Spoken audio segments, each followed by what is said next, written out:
नामांकन दाखल कले छत्रपुर विधानसभा सीपीआई प्रार्थी गुरुनाथ शह शह दलीय नेता और कर्मी सहित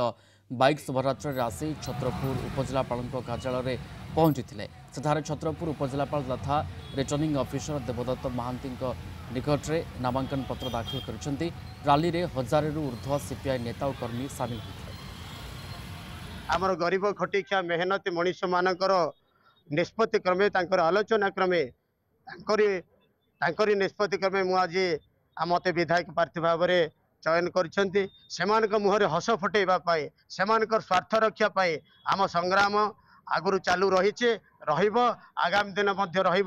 बर्तमान मु आमर छत्रपुर निर्वाचन मंडल जनसाधारण को अनुरोध करी